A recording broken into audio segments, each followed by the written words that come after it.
Seja bem-vindo ao meu canal. Eu sou o professor Elder Simbad, professor de Teoria da Literatura e Crítica Literária.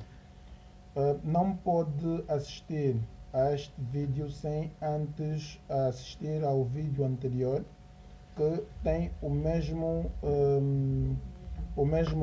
título, né?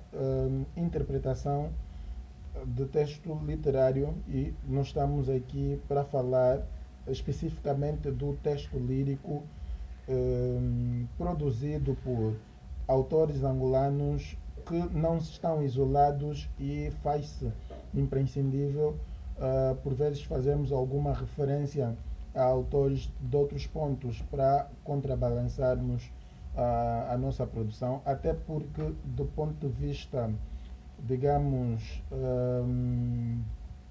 da produção, nós estamos vinculados ideologicamente a várias correntes que tiveram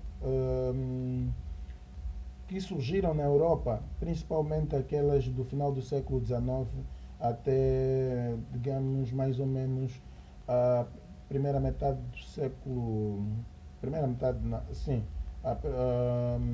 as 5 primeiras décadas do século XX. Sabe-se que todos os subgêneros do modo lírico conhecidos tiveram a sua origem na tradição greco-romana. No entanto, convém que se diga que estas não são as únicas formas possíveis. Todos os povos naturalmente produziram ou construíram as suas próprias narrativas, como diria Barthes, como construíram as suas próprias líricas, né? Cá entre nós,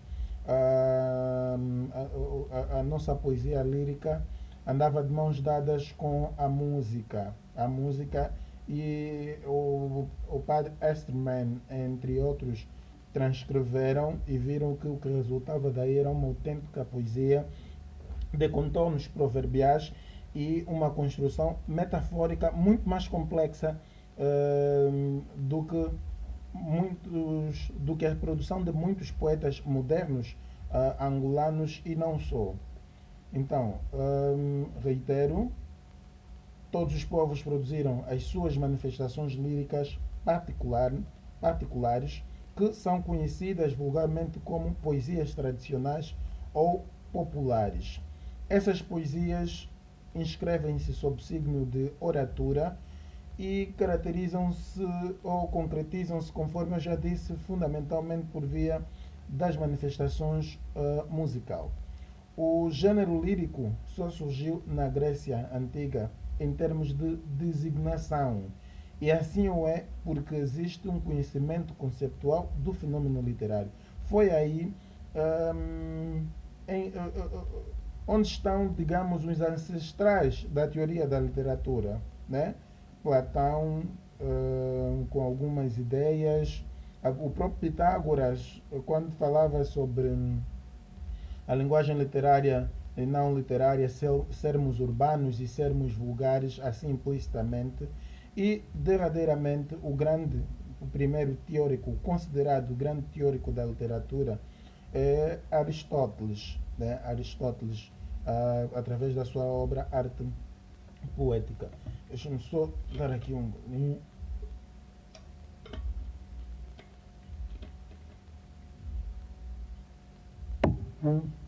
Então, em conclusão, o texto lírico sempre esteve presente em todas as sociedades, o que nós chamamos de texto lírico. Até as mais primitivas construíram suas próprias líricas, através de uma linguagem proverbial, como já disse, que se revestia de músicas de celebração cultural, relacionados com a caça, a colheita e etc. Musical e teatral, estava tudo aí misturado. Em Angola, a poesia lírica, perdão, manifestava-se através dos cantos de caças, e agricultura também, colheitas e etc. É universal isto em quase todas as sociedades que evoluíram, que partiram do primitivo até a essas civilizações contemporâneas. E por que eu digo todas as sociedades? O termo lírico deriva de lira, que na verdade é um instrumento musical que era usado em récitas poéticas, apresentadas naquela época em forma de canto. Estou aqui a situar-me na Grécia. A literatura tradicional angolana, em razão dos diferentes grupos étnicos linguísticos que povoam o nosso país, é constituída por um sistema polifônico, cuja concretização se processa por via da música, provérbios, adágios, jogos, adivinhas e etc. E apesar de nascida na oralidade de povos desconhecidos do sistema grafemático, viu grandes poetas adaptarem, né, esses conteúdos, como o Eduardo Carvalho, David Mestre, Ana Paula Tavares, Lupito Feijó, mais recentemente os poetas da minha geração, Job Cipital e Emanuel Cambulo, o último vencedor do Prêmio Literário Antônio Jacinto. A poesia angolana assume hoje diferentes tonalidades e a sua interpretação requer, para além da teoria da literatura, o conhecimento da filosofia, da história de Angola e do mundo, da antropologia e de outras disciplinas conexas, da própria psicologia e acrescentando outros campos circunstanciais que, na verdade, possam ser chamados no âmbito da interpretação. A interpretação literária, digamos, é um espaço multidisciplinar que pode nos surpreender com a presença de um campo categorial muito distante da própria literatura, dependendo do modo como o poeta articula o seu discurso. Por vezes pode fazer isso por via de uma expressão matemática, por exemplo. Você vai ter de estudar essa teoria matemática e trazer no plano da interpretação. Ok.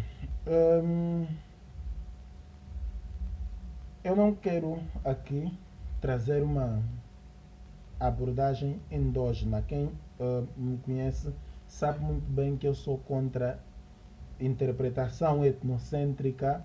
Eu acredito na universalidade da ciência, bem?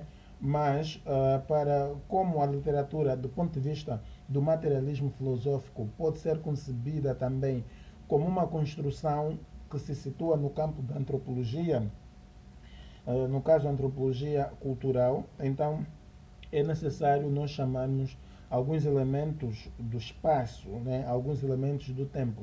A rima, o metro e outras categorias das poéticas de forma fixa, por exemplo, aqui as poéticas de forma fixa, aquelas que são escritas com critérios pré-estabelecidos, né?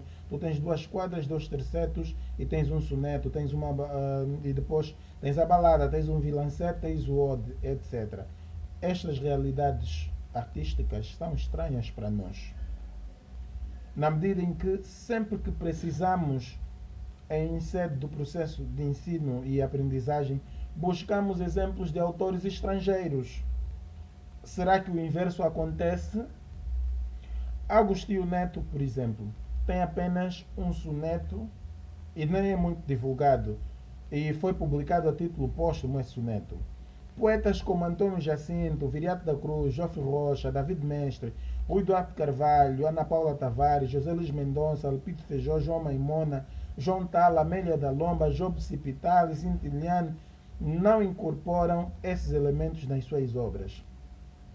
Já houve vários casos, e eu conheço, em Angola, em que os próprios professores escreviam esses textos de forma fixa para evitar exemplos estrangeiros, né? E também eram textos, eu nem me dava o trabalho de analisar, porque por vezes parecia, digamos, uma forma de o professor se mostrar como poeta, né? Por vezes sonetos muito mal conseguidos em termos de construção verbal.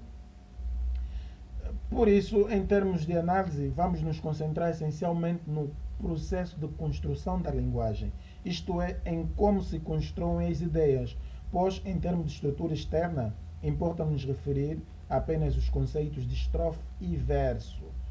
Escansão, esquema rimático, rimas devem constar da cultura geral, mas não serão categorias essenciais para a compreensão da poesia lírica angolana, porque os nossos autores não produzem textos com esse condão, textos com essa natureza. Os nossos principais autores, a crítica literária não abrange, infelizmente, raramente abrange todos os autores. A crítica literária abrange essencialmente os principais autores, né? E eles é que criam, digamos, isto é importante para a construção do cânone, ok?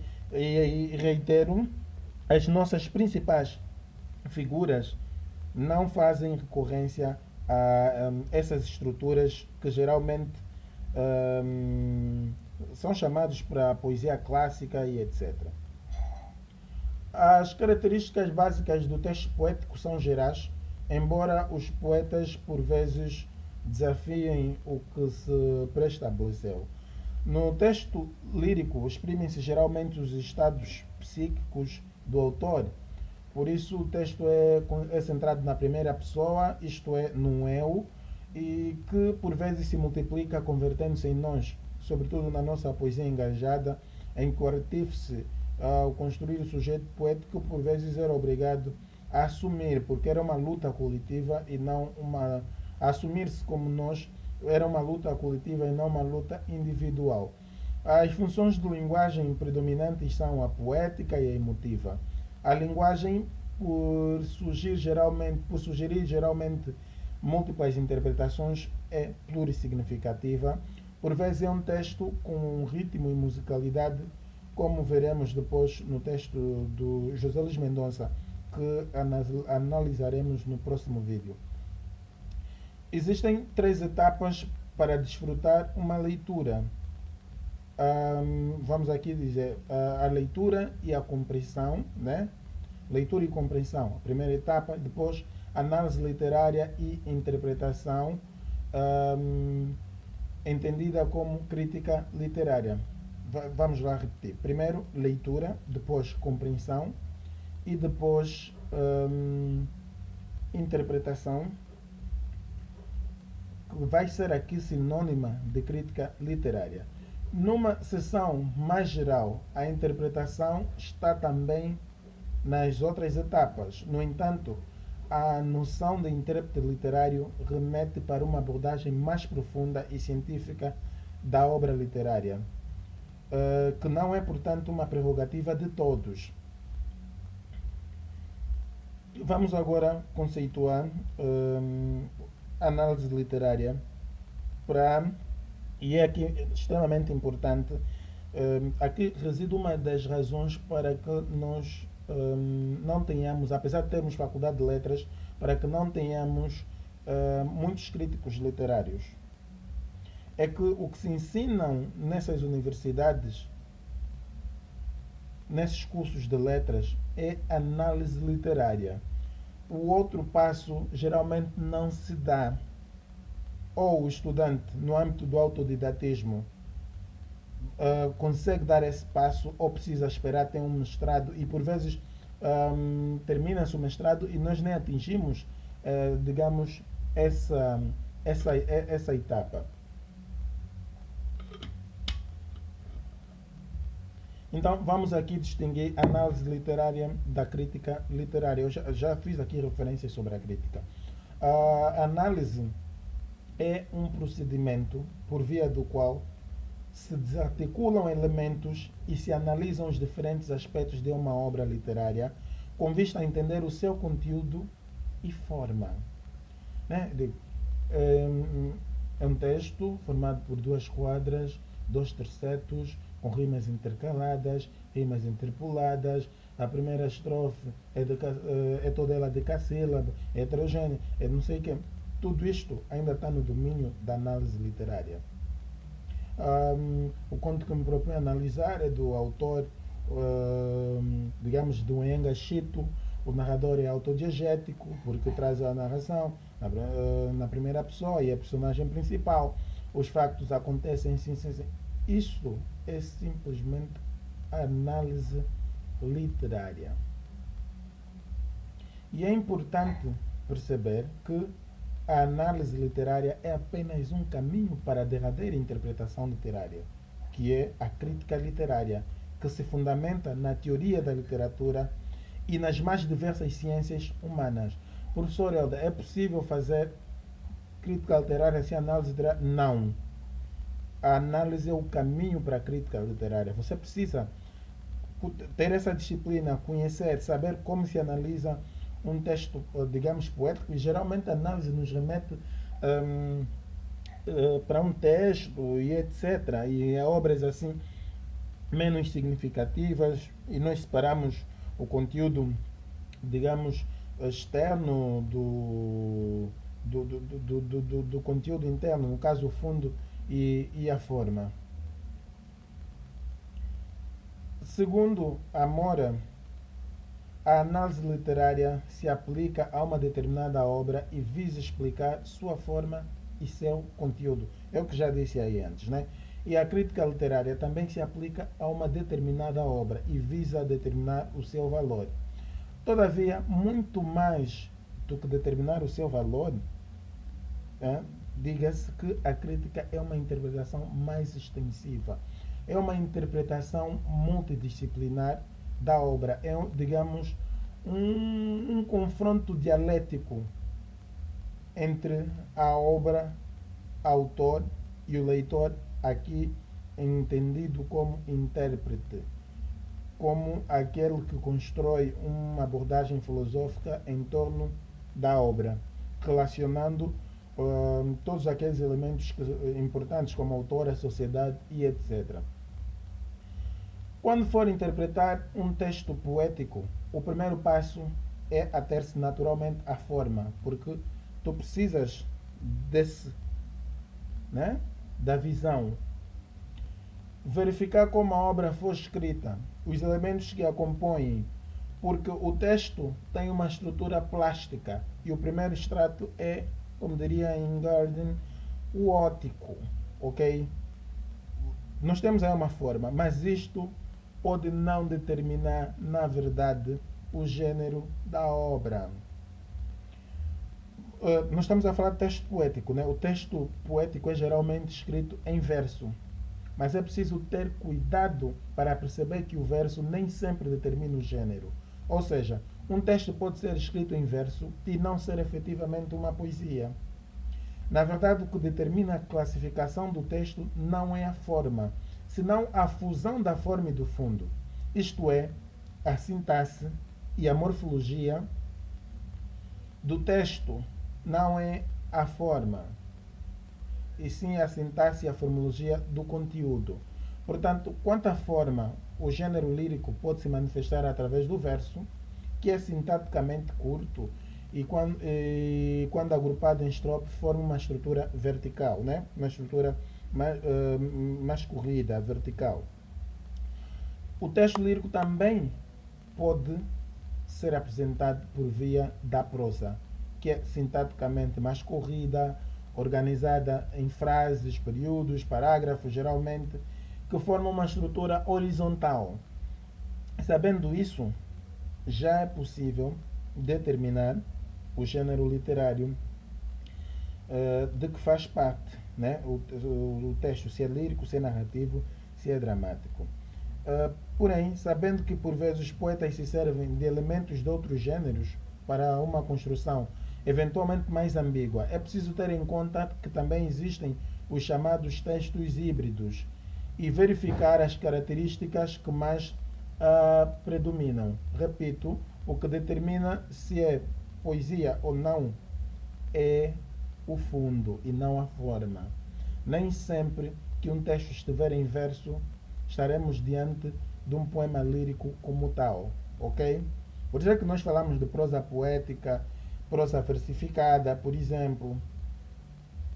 Depois disso, depois de determinar a forma, né, o gênero, vamos analisar, digamos, o fundo, isto é, as emoções, as ideias, os problemas levantados Daí vamos extrair o tema, a ideia mais importante que o texto apresenta, que por vezes são temas, mas há sempre, por vezes podem ser temas, mas há sempre um mais gritante que vai dominar os outros. Seguidamente, vamos procurar desenvolver o tema relacionando-o com todas as cadeias semânticas, quer textuais, quer extratextuais. Os principais temas da literatura angolana são escravatura, luta de libertação nacional, o triunfo do socialismo, guerra civil, crise econômica, paz, corrupção, amor, ódio, agora o Covid-19, direitos humanos, os assassinatos por parte da polícia. Ok, são temas, na verdade, que acompanham a evolução da própria sociedade angolana. Cada um desses temas nos remete para um determinado contexto, embora alguns atos se repitam.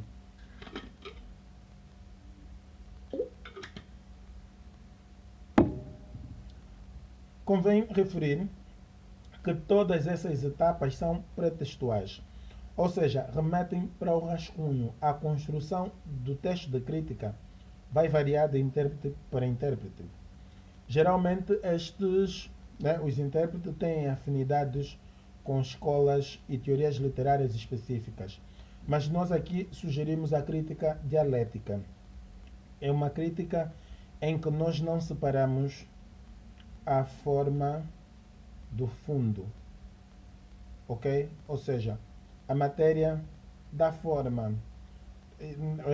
Digamos, é uma interpretação que se dá obedecendo a teoria da síntese de Platão, segundo a qual se tudo não estiver relacionado, se tudo estiver relacionado com tudo e se nada não estiver relacionado com nada, então o conhecimento seria impossível. Ou seja, nesse tipo de crítica, nós não desenvolvemos primeiro a teoria como fazem aquela crítica universitária teórica muito preenchida de, digamos, de teorias literárias que por vezes não se relacionam implicitamente ou diretamente com a obra e são separadas. Nós, se tivermos de aplicar uma teoria, ela terá de ser fundamentada, justificada em excertos da própria obra, ok? E uma crítica completa dialética, nós analisamos desde o autor, a obra, a sociedade, ok? A concessão e a recepção são extremamente importantes. O objetivo de qualquer filosofia é a verdade, e a crítica dialética é aquela que mais rapidamente nos leva à verdade. A interpretação crítica é um exercício filosófico. Apesar desse relativismo em termos de construção textual, convém aqui alertar que qualquer texto é estruturalmente organizado em introdução, desenvolvimento e conclusão. Tem de haver e tem de observar todos os mecanismos de unidade e de sentido de um texto, que são a coesão e a coerência. Então, nós já passamos até do tempo pré-estabelecido. Vamos dar continuidade com a interpretação de um poema da autoria de um ou dois poemas. Vamos lá ver se conseguimos analisar mais do que um poema, ok? E se for necessário, vamos fazer por cada poema um vídeo. Subscreva o canal, põe like, partilha, ajude o nosso canal a crescer. Até mais.